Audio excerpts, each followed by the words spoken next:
যেই জায়গার সাথে আমার জীবনের বিরাট একটা অংশ জড়িয়ে আছে। আমার ভালো মন্দ, কষ্ট, ব্যথা, সুখ, দুঃখের একটা বিশাল একটা স্মৃতি এই পুরো জায়গাটার সাথে জড়িয়ে আছে। প্রিয় জেসিও ও সৈনিকবৃন্দ, আসসালামু আলাইকুম, ঈদ মোবারক। জীবন অবাক না করলে কে করবে? 28% মিল্ক ফ্যাটের অবাক করার সাথে ফ্রেশ মিল্ক পাউডার। জীবন অবাক করুক প্রতিদিন। এখানে কিছু কথা লেখা আছে, তবে এই লেখা কথাগুলো আমি একটু আমার ভাষায় আপনাদের সামনে তুলে ধরতে চাইছি। আমি আসছিলাম, যখন আসার সময় আমার কাছে হঠাৎ করে মনে হলো, যখন আমি যে স্টাফ রোডটা থেকে, স্টাফ রোডই তো আমরা যেখানে যেতাম, স্টাফ রোড থেকে ডান দিকে টার্ন নিলাম, সিএমএইচ এর কাছাকাছি যখন আসলাম, তখন আমার কাছে মনে হলো আমি প্রায় 45-46 বছর পেছনে চলে গিয়েছি। আমার সাথে গাড়িতে যারা ছিল, আমি ওদেরকে গল্পটা বলছিলাম যে, যেমন সিএমএইচটা আমি যখন, তখন এটা আমি কথা বলছি আপনাদেরকে 75-76 সালের দিকের কথা, 77 সালের দিকের কথা। সিএমএইচ এর গেটটা অনেক বড়, এখন এন্ট্রিটা অনেক বড়, তখন এত বড় ছিল না, বেশ ছিমছাম ছিল।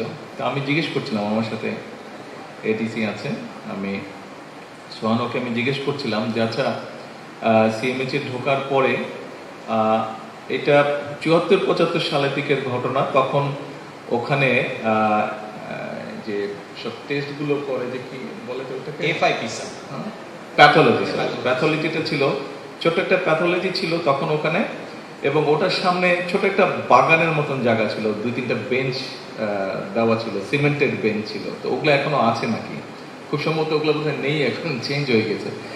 তারপর আমি বললাম যে, একদম সোজা গেলে হাতের বাম দিকে ছিল ফ্যামিলি ওয়ার্ড, আর ডান দিকে তখন স্টাফ সার্জন বসতো, টিনের ঘর ছিল, স্টাফ সার্জন বসতো। তো আমার জ্বর টর হলে আমি তখন নিজেই গাড়ি ডাকতাম, গাড়ি আসলে আমি নিজে একাকে চলে যেতাম স্টাফ সার্জন দেখে। খুব সময় স্টাফ সার্জন হিসেবে ছিলেন মেজর আনোয়ার নামে এক ভদ্রলোক ছিলেন স্টাফ সার্জন।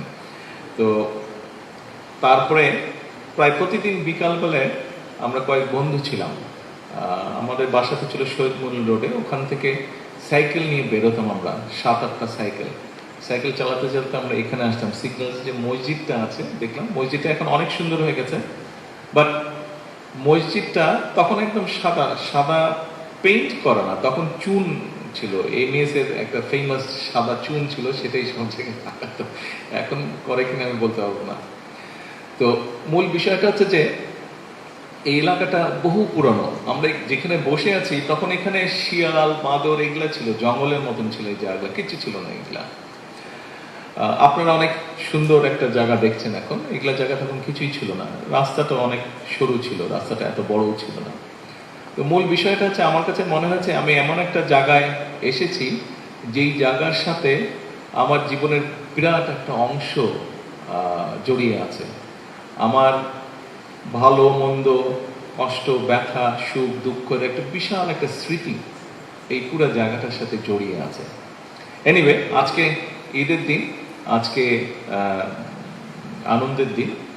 আপনাদের সাথে আমি এই জন্য শেয়ার করলাম যে, দেশের এই জায়গাটায় যখন আসি, যে কথাটা মাত্র বললাম, আসলে একটা ডিফারেন্ট ফিলিং হয়, কারণ ছোটবেলা থেকে এখানে বড় হয়েছি।